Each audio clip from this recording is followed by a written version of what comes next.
It is the only de-alked wine to win a gold medal against wines with alcohol. Okay, that's some big now here we go. expectation. It's got some cojones going now.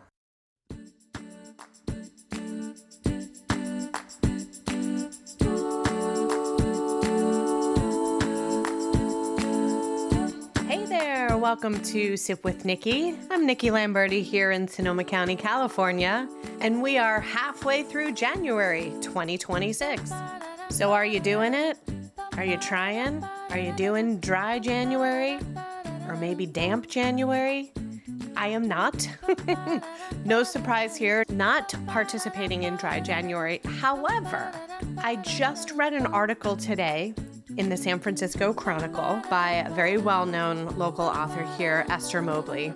And the article came to me in an email this morning, and the subject line caught my attention immediately. It says, "Non-alcoholic wine is still terrible. Will it ever get better?" And then the article proceeds to reinforce what Michael and I and our friends Hoby and Justin discovered when we did a tasting a year ago of non-alcoholic wines for the podcast, and then some additional information that I thought was really interesting. So it sparked me to change gears from the podcast that I was going to release this week. Well, don't worry, we'll do that soon. But I decided to re-release our tasting of non-alcoholic wines from a year ago because I think there's a lot of you that didn't hear it, and it's still very timely and very relevant because, as Esther says in her article, it sounds like there's still a lot of challenge when it comes to the flavor of these wines. And she says, much de-alcoholized wine tastes rubbery, thin, artificial, and as I discovered in an exhaustive tasting last year, often bizarrely like oregano. And the gist of her article is that it's surprising that non-alcoholic wine hasn't gotten any better because there are so many people, Americans specifically, who are cutting back on drinking or not drinking at all. So she interviews a professor from UC Davis, much like you're going to hear me talking with Hoby, who has a PhD in organic chemistry, also from UC Davis. And he shares that the main reason that non-alcoholic wine is so much more hard to produce well than like non-alcoholic beers, because there's a lot of great NA beers out there, is that wine just has a much higher alcohol content than beer, right? Alcohol by volume in most wines is usually on average 14%, where beer is anywhere from 4 to 7. And so when you remove the alcohol in wine, because the original alcohol content was so high, it changes the product much more dramatically than doing the same thing when you remove the alcohol from a 4% alcohol by volume beer. And that made total sense when I read that in her article. So I left the original intro to last year's episode, which you're about to hear, even after adding this new intro, because it helps to set up what you're about to hear. When you have listened, I'd love for you to send me a note, nikki@sipwithnikki.com. Have you tried any? Do you like them? Are you doing dry January? Are you doing damp January and just pulling back a little bit? I have all the questions, which is why I think I'm about to create a Facebook group for all of us to stay in touch. But stay tuned on that. So here we go with last year's episode. So it's January, and all around me, even in wine country, I'm hearing people talk about dry January. And it typically is a time of year where people look at their relationship with alcohol and maybe decide to make some changes, whether it's pausing or just more moderation, drinking less, drinking differently. So as someone whose life very much revolves around wine, this is always an interesting topic to me. Now, I will start by saying my partner Michael and I, we do not participate in dry January, but we certainly from time to time like to pull back a little and drink less. And I recently was introduced to a new acronym in the beverage industry of Nolo, Nolo, no alcohol or low alcohol wines. And I have noticed that this is definitely a growing category. I'm seeing more and more of these products on shelves and on restaurant menus. So I thought it was time to open some up and taste them. So we were having our two very good friends, Hoby and Justin, over for dinner, and we decided to do some tasting of de-alcoholized or non-alcoholic wines with them. Now, a little backstory on Hoby, Dr. Hoby Wedler. If you've been listening for a while, you've heard Hoby make appearances in multiple Sip with Nikki episodes. His first episode, Seeing Flavor with Dr. Hoby Wedler, we dove deeply into how Hoby perceives wine. He was born without sight and has a PhD in organic chemistry. And Hoby's life's work is helping whether individual consumers or businesses look at sensory differently. And he consults and helps, whether it's wine or spirits or food companies, to really look at formulations and tastes and smells of their products and help to elevate them. His wonderful partner, Justin, is also part of that business. And I love Justin's cool, calm demeanor. He will take everything in and then just drop a wisdom bomb, which you will hear in this recording. So they came over for dinner. But before we jumped into the delicious mole and homemade tortillas, tomatillo, and guacamole, I had amassed about 6 or 7 different non-alcoholic wines just from local stores. And we have a really interesting conversation about it as 4 avid wine drinkers and people who love wine. First, Hoby, with his background in chemistry, helps us to understand how these, quote, wines are made and how can you make a non-alcoholic wine? Isn't that just grape juice? So listen for that. And then you'll hear our very honest and unfiltered reactions. Now, I have to say we're probably not going after any sponsorships for many of these products, although I'm just going to tease a little bit and say our general reactions across the board. We were pleasantly surprised, but we talk about, can you really compare these non-alcoholic wines to wine, or do you sort of think of it as its own category? So you'll hear more about that. So here we go with our interesting and surprising tasting of non-alcoholic wines.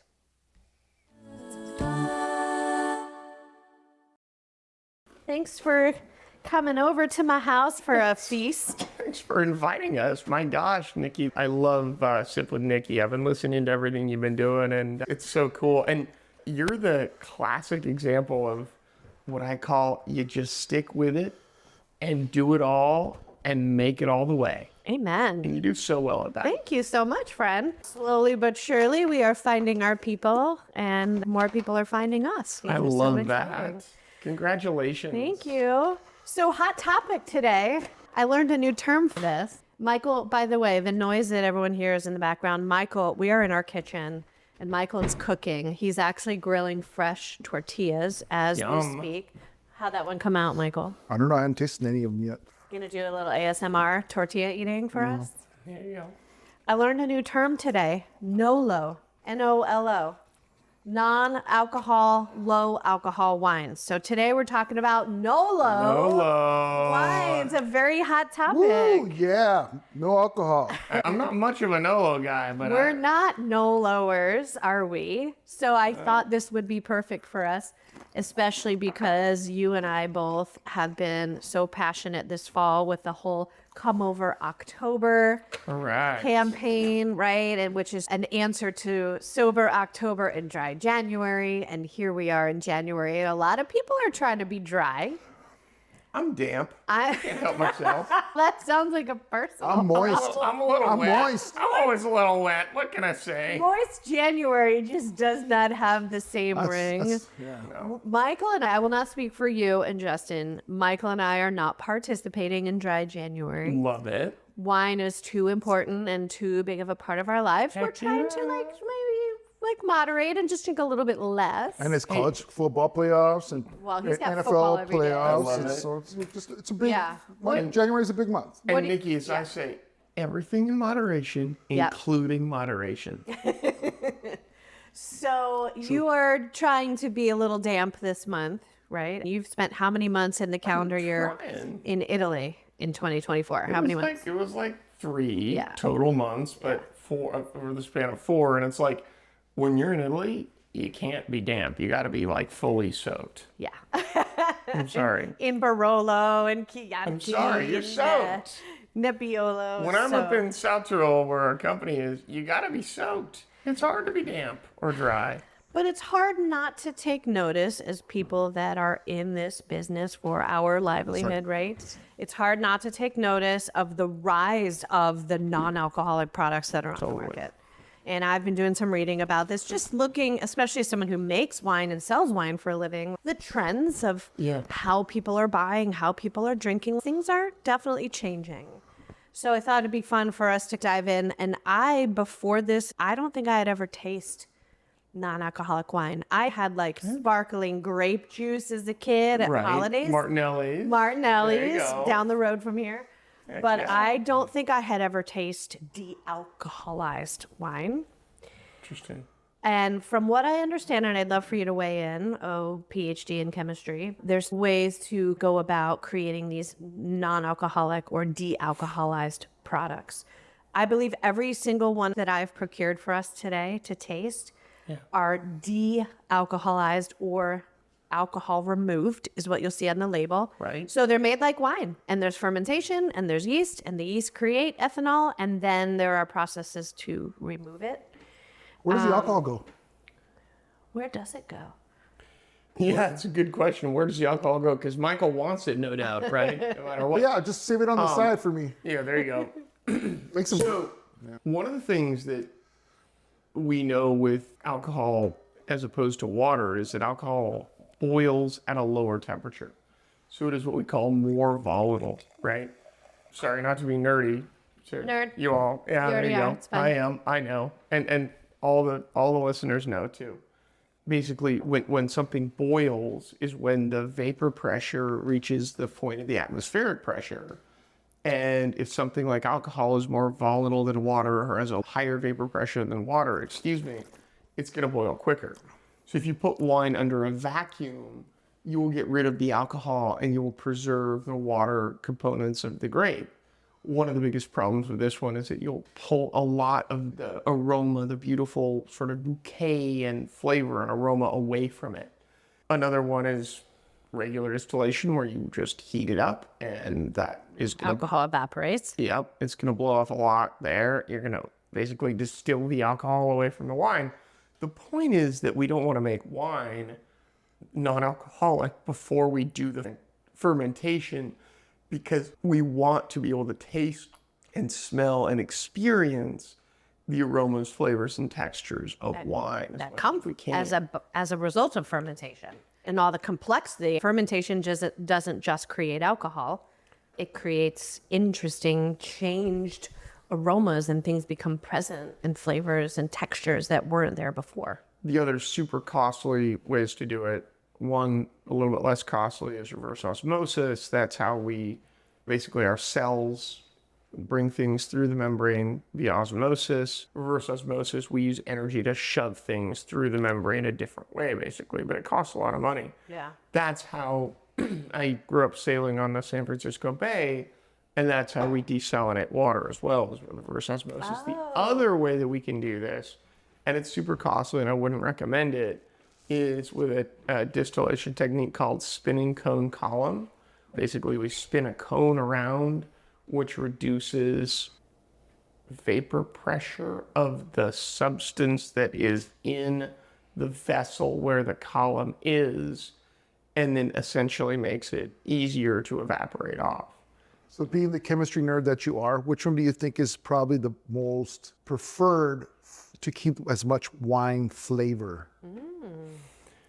Definitely prefer to be the spinning cone column technique or reverse osmosis, but they're also the super most expensive ones. Of course. So I imagine that what we're going to taste today, it really wouldn't make sense to use heat distillation unless you were really desperate, right? Because that's going to just cook what you have in your wine.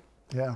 I poured the first one in your glass and you heard me pop the cork, so did. no We all surprise. did. This one's sparkling. Woo! The name of this is Zilch. I love the name. Zilch. No alcohol, all good. California rosé bubbles. Non-alcoholic carbonated grape beverage. So this does not smell fermented, Nikki. I believe this is a non-alcoholic carbonated grape beverage. This is not de-alked, as we say. And it actually smells really good. It does. It smells yummy. It smells like something I would love to pour on my berry pie. Oh. Uncle Justin's here with us. Uncle just like Justin Uncle is- Giuseppe. Uncle Justin didn't want a mic, but he's here. He's here. He never wants a mic. Smells very fruity. He's like Uncle David. And he talks into a mic when he has to. And by David, you mean Matthews? I do. But this is very this funny. is kind of yummy. There's definitely some sweetness going on here. Here's what I think is so interesting with these. We know, and this is another hot controversial topic, that currently wine does not require to have a nutritional information label on it. Every single one of these does.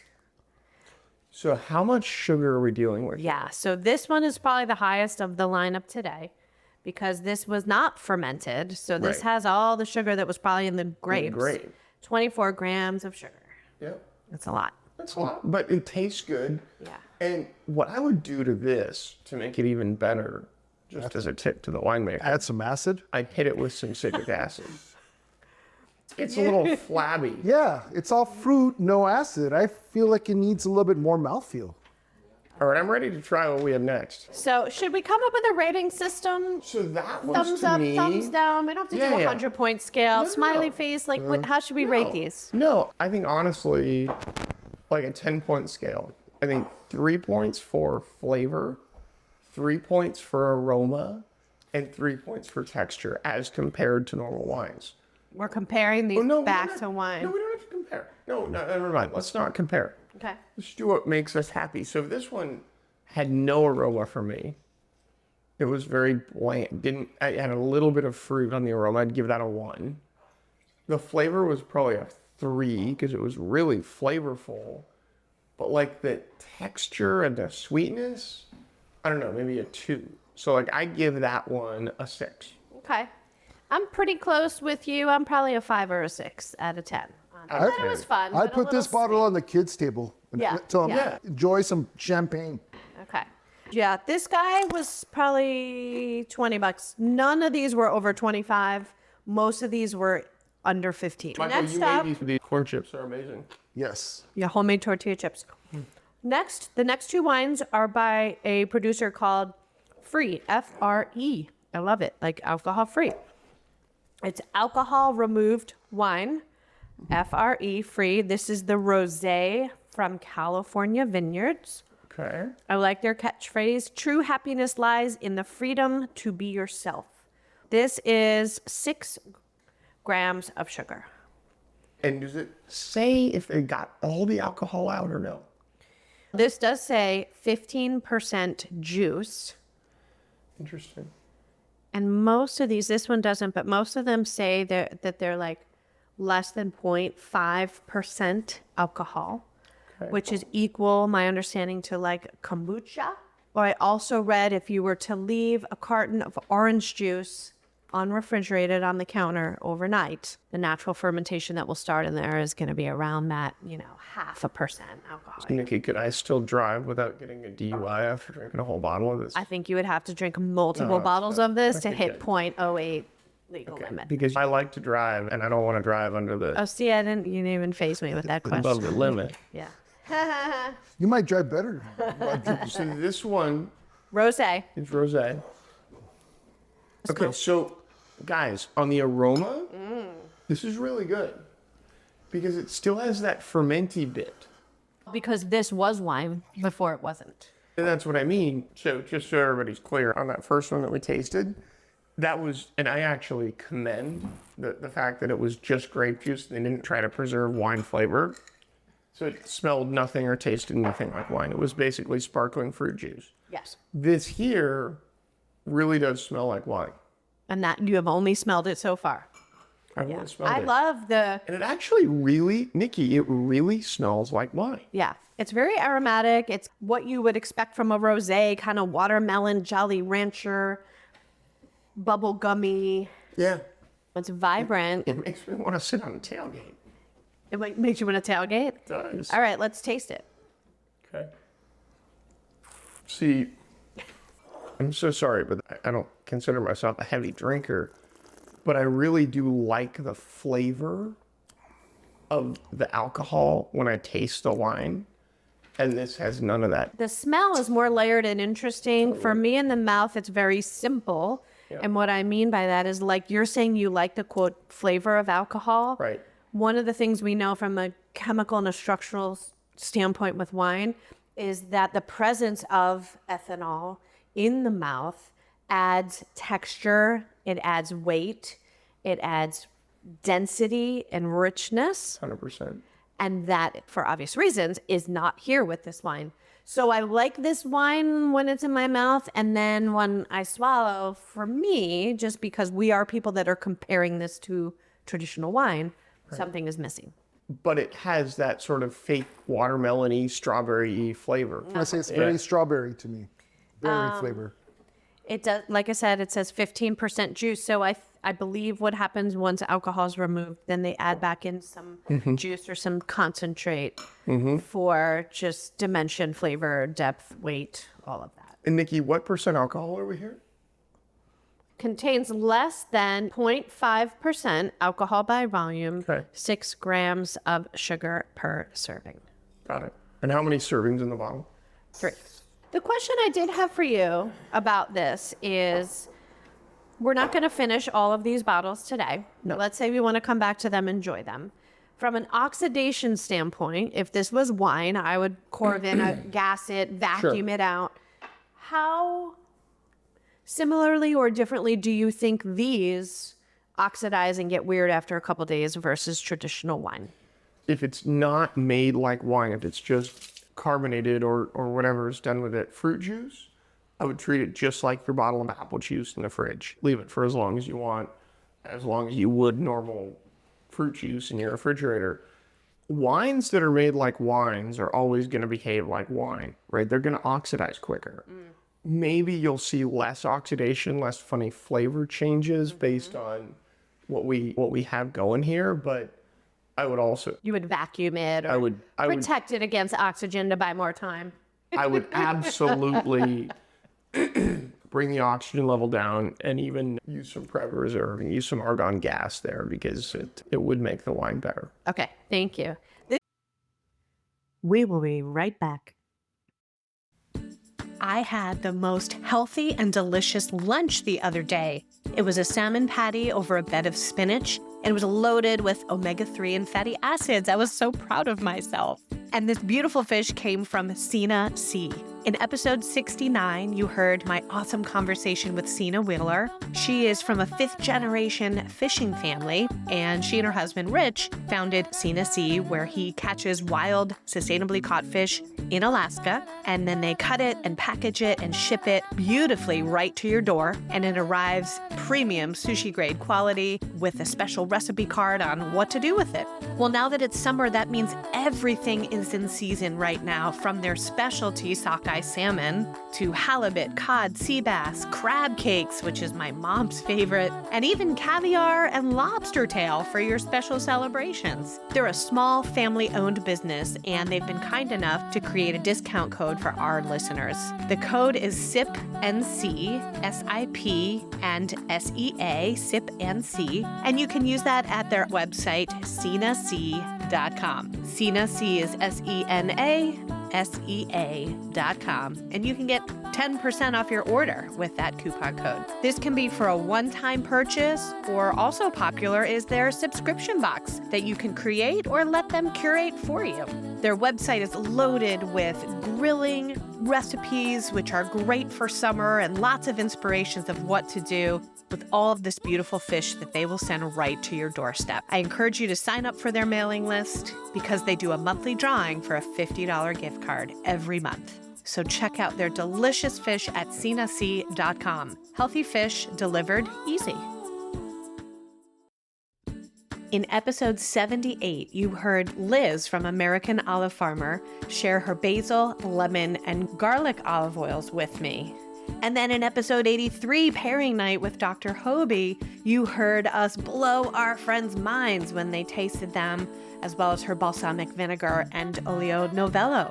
Well, Liz and her husband Donald operate American Olive Farmer, which is here in California, and they are some of the most delicious olive oils and vinegars I have ever put in my mouth. They are superlative extra virgin olive oils, 100% grown, milled, and bottled here in California. And you can purchase a variety of different oils depending on the time of year. But right now, those 3 flavored oils are hot, and you can buy them in a bundle of all 3 and save. Serve them for dipping alongside your charcuterie board or drizzled over your pizza, which is my favorite thing to do. You can set up a subscription for savings and have all of their beautiful products shipped right to your door. So check out American Olive Farmer, not only for oils and vinegars, but beautiful accessories and gifts. Liz and Donald have been kind enough as our sponsor to create a discount code for listeners. So use the code SIPWithNikki at checkout, capital S, capital W, capital N, Sip with Nikki, and they will give you 10% off your order. Go check it out. You're welcome. And now back to the show. This is Free's other product. This is their alcohol removed Sauvignon Blanc. I'm excited about this one.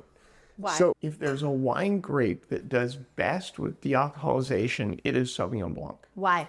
Because it's such a floral grape. It has so much going on at the front that when you remove, and the alcohol is an added bonus, it just makes it go, wee, cool. Ooh, it smells great. I love the smell of this. But when you knock the alcohol out of a Sauv Blanc, it still should have a lot of aroma. Let me smell this.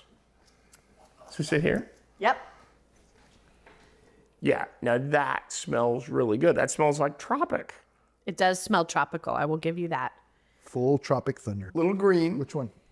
Green meaning Meaning like green nasturtium, green flowers, maybe a little bit stemmy, but not in a bad way. Okay. Is that just the nose, or did you taste it? Just the nose, haven't tasted. Ready to taste? See, if I'm going to do a non-alcohol wine or a de-alcoholized wine, Sauvignon Blanc is where I am always because it's so refreshing. It's sour, it's tart, it pulls away from your mouth a little bit. How would you describe this, Nikki and Michael?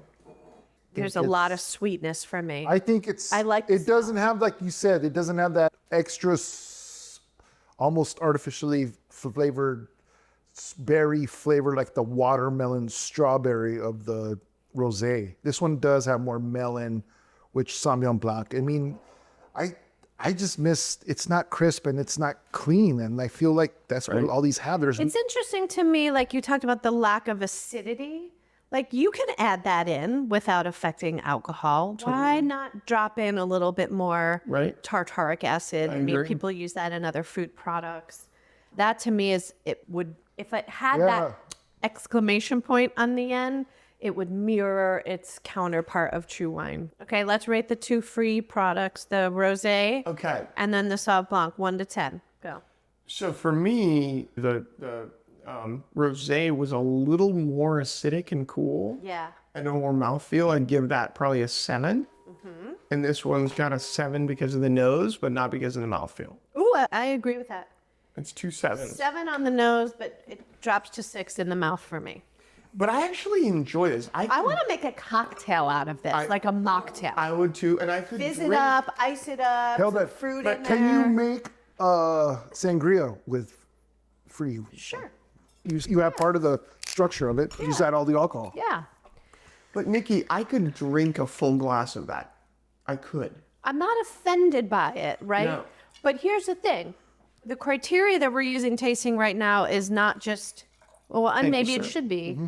Hey, do you like what's in this glass and would you drink it?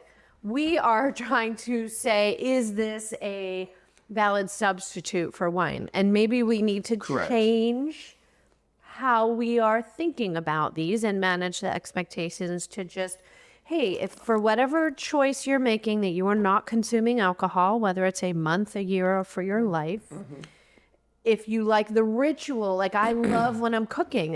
When I try not to drink wine when I'm cooking is when I miss it the most, right? Me too. Could I put something like this in a glass and enjoy a little bit of it while I'm cooking? Yeah, it would probably fulfill the ritual need, but I feel like I'd be getting a lot of sugar. Exactly. And Nikki, what's stupid that I do, I will take soda water when I'm really not drinking, which is pretty rare. I will take soda water and put it in a wine glass. And I'll squeeze some lime in it. Yeah. And So do you want me to tell you what this is? I've been telling you so far. let's just smell. Let's just smell and talk. Okay. So we have a new wine in our glass. Yes, Michael I will. snuck in with So a new this one. is Gießen, 0% alcoholized New Zealand Sauvignon Blanc. This Yeah. one actually says 66% grape juice, 80% de-alcoholized Sauvignon Blanc, and 14% white wine. So that's funny to me. 14% white wine. I don't know what that means. Then what's the alcohol by volume on this? It's the same, less than So- 0.5%. Less than Right. 0.5% because it's de-alcoholized. But the last Sauvignon Blanc from Free was California, and now we are in New Zealand. And I hate to say it, when I smell this wine, I get nothing on the nose. I get a little bit of floral. It's a little stinky, almost It is. sulfury to me. Do all of them say sulfur in it, or is it just that one?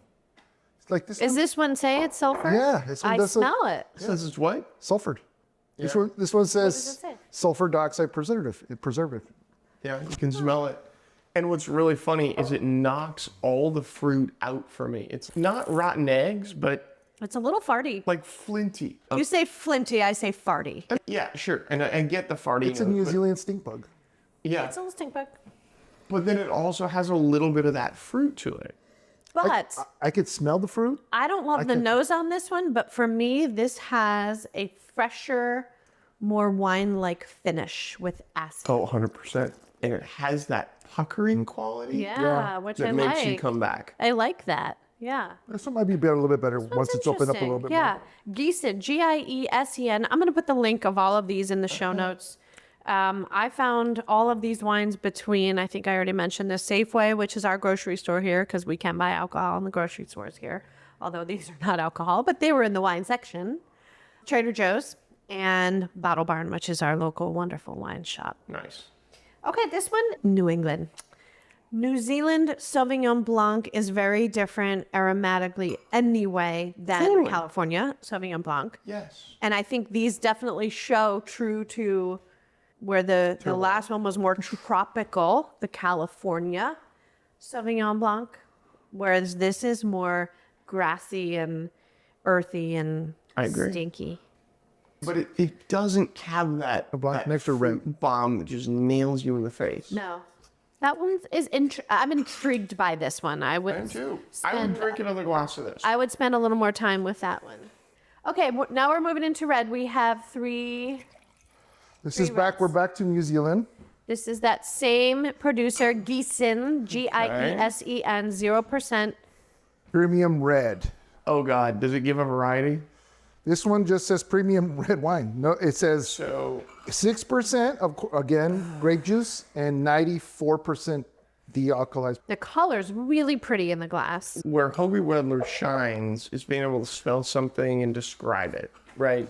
Yes. The way I would that's why describe you're this here. just from the nose is wet paper, construction paper from elementary school. Ooh, that is a specific Yeah, it is. olfactory memory It is. note. Tell me. Construction That big paper, that big paper. Yes, tell me. What color is the construction I don't know. paper? I don't know. It's like orange. And then there's this funny little apple cinnamon twist note going on. But it's not one. Wow. Whoa. It's not offensive. There is ending 1, ending 2, and ending 3. Like Yeah. I noticed 3 very separate pieces Yeah. on the back end of that sip. Wow. This one does have a little bit of acidity. I mean, Yeah, I we're feel- all doing that. Mm-hmm. Yeah. That's interesting. That actually is not as bad as I was expecting it to be. I thought we were going into this with no judgment, purely educational. And then we make statements like, that's not as bad as I thought it was going to be. Hang on. Dr. Hoby, take 2. No, I'm keeping that in. That's You're keeping that actually in. okay. Huh? It's not what I would expect from a red wine. He was using his smell. You were smelling it at first. You were like, this is going to be this kind of taste. I'm giving you that credit. I'm feeling like that's... Michael, you're being really optimistic and nice tonight. Yeah. I'm trying. It's my New Year's resolution. I would say so far, what are we, 6 in? And I don't even feel a buzz. None of them have offended me. Like, they're all a consumable beverage Yeah. that have some fun potential for sangria or cocktails or mocktails or whatever. I think that's true. We just have to let go of the does it taste like wine, which is hard for us to do. And Nikki, that's a really good point. If I'm letting that go completely with this wine, this is a solid 8 for me. I think that's why I wanted us to taste quite a few, because again, I've not tasted a lot of these in my lifetime, and you got to have a good sample set, right? So here's another red. This is called Hand on Heart, California, alcohol removed, Hand on Heart. This is by far the darkest colored one, by far. Cabernet Sauvignon. But the first smell of it is like... Oh. It's No, very- it's grapey cherry compote jam. like right now, this one is making my mouth water. Ooh. My mouth is watering right now. Oh, I love this. wanna try it. I like the smell of this Hand on Heart, Cabernet Sauvignon. I'm going to put my hand on my heart, and I'm going to taste it. You look very patriotic. Ooh, It is intriguing on the nose. It is, and it doesn't smell like typical red wine. Says it's aged in oak. And it is 12 grams of sugar per serving. Okay. I'm reserving my reaction. So what I would say about this on the nose is a ton of berry. It's I love the nose of this. Call it fruitiful, Fruitiful. but not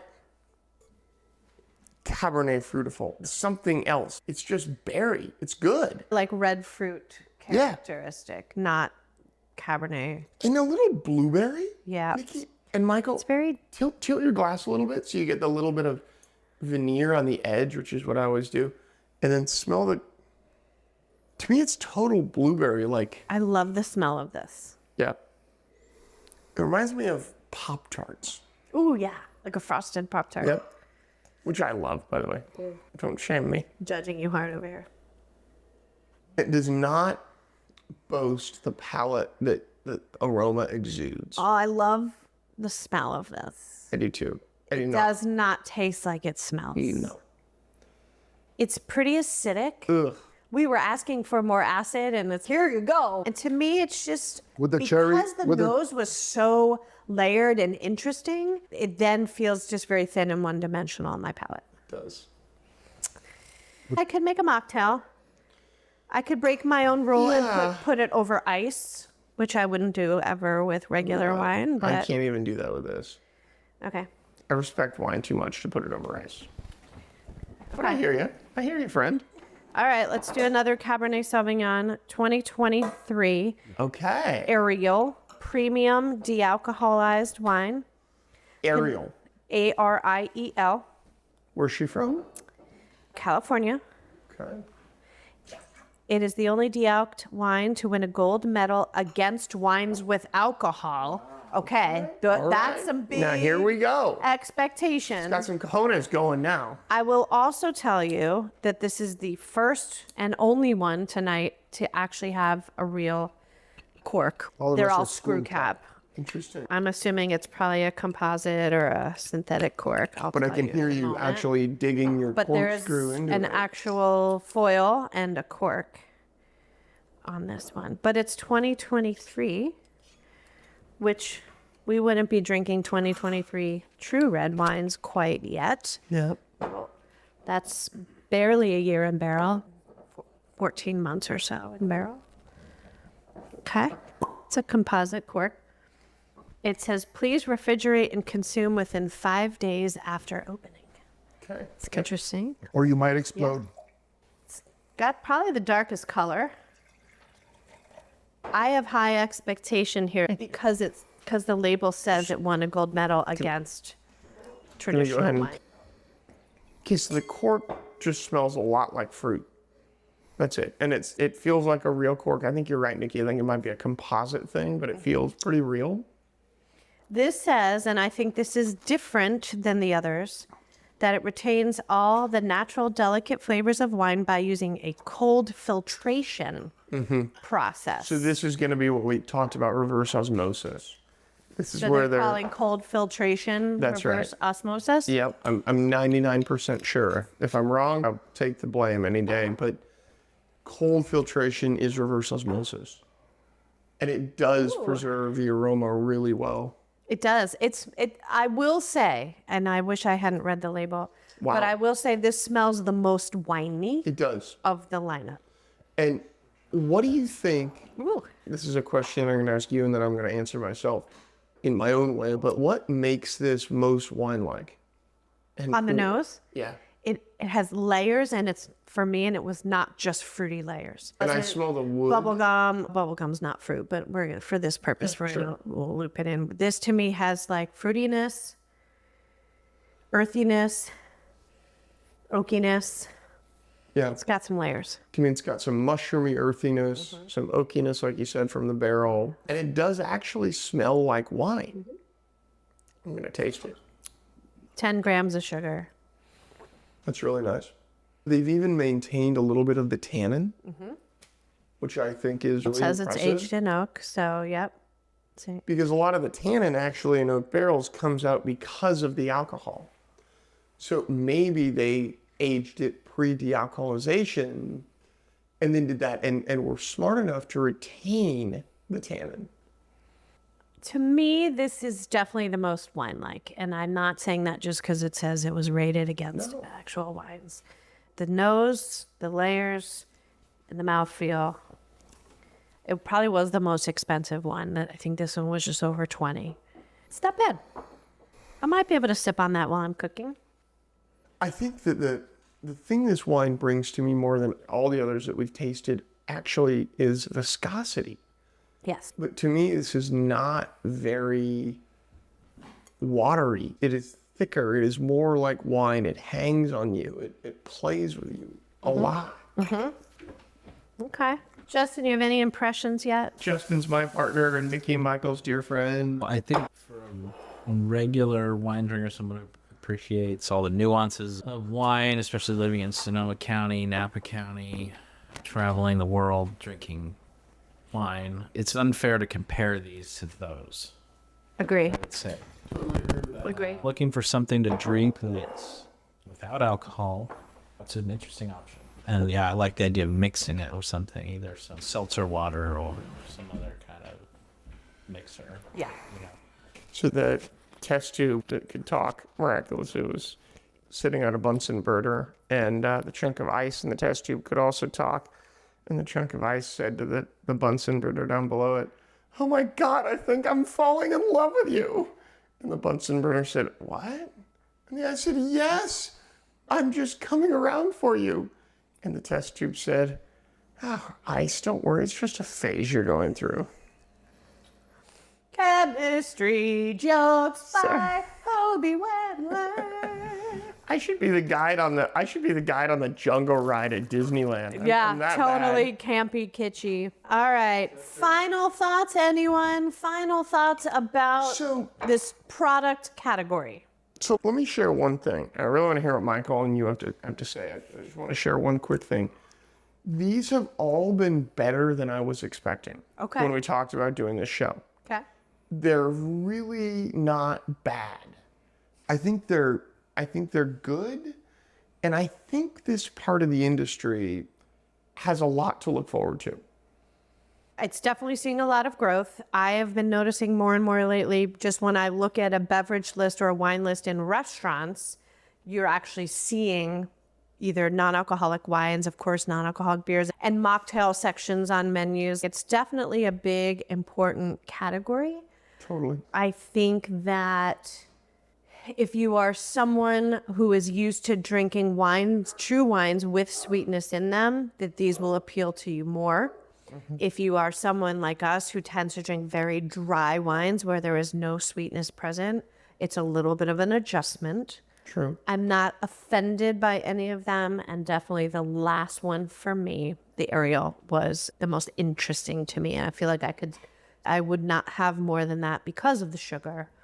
But this was pleasantly surprising. And Nikki, have you tried these wines before tasting us on them tonight? No. Michael and I opened one of them one day this week when we were cooking just to see. But, Nice. yeah. But no, we just opened most of these tonight. Michael, what are your thoughts on these? Since I like wine as far as the development and the layers of it, because that's the uniqueness to me, I feel the non-alcoholics don't have all those layers and that I enjoy about wine. What makes it special to drink while I'm eating. But I definitely feel that's because it's so sweet. Yeah. Which we don't drink a lot of sweet Right. wines. Or I don't think I could drink it with food. And Justin and me don't do sweet anything. Yeah. We just So- don't dig it. Like, Yeah, and we don't even go, great point, Michael, because we don't even go down the whole pairing thing. Like, I think one thing that the four of us sitting here all have in common is we love the interaction of the right wine with the right food and how they elevate each other. And for me, we could find some pairings here, right? But I think they are less versatile for pairing because of the sweetness. I mean, and it doesn't, like you said, it doesn't have the tannin structure. It doesn't have the acidity you're looking for, which kind of like washes away. That's one of the biggest things about a pairing, it right? sticks around. It just hangs around the sugar, like the Jolly Rancher taste in your mouth. Yeah. Then it just hangs around. Yeah.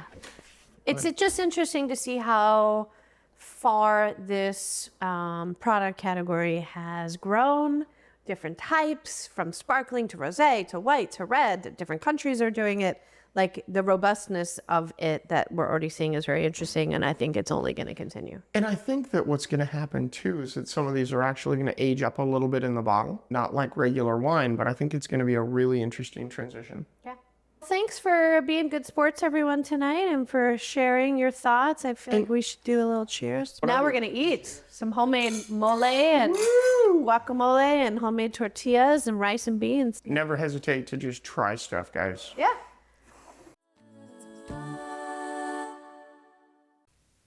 Orange construction paper. I mean, there you have it, right? Do you love Michael and his commentary? I love these three guys, all of them, so much, but I am appreciative that they were good sports and really weighed in very honestly, as you heard. So I think in summary, what we all pretty much agreed on was that if you are really avid wine drinker who analyzes and pays attention to all of the components of wine, is de-alcoholized wine going to really substitute that for you and just not have alcohol? No, it's a very different product. Are they pleasant and fun and enjoyable beverages that could also be fun as a base of a mocktail or something like that? Yes, very drinkable. Just you have to manage your expectations going into it and not expect it to replace all of the elements and dimension that we love about wine. I will put the link in the show notes for everything that I mentioned so you can try them for yourself. And as always, if you would like to be an angel and support the podcast, buy me a glass of wine. Maybe I'll share it with Michael or Hoby or Justin if they're lucky. There is a link to do so in the show notes, and we would be ever so grateful. Finally, we would love for you to leave us a rating for the podcast in whatever platform you're listening in, and take an extra 30 seconds and leave a review. It's helpful so that we can get the word out about Sip with Nikki to more and more sippers and just continue to grow the party. Can't wait to connect with you next week, and whatever you do between now and then, I hope you sip well.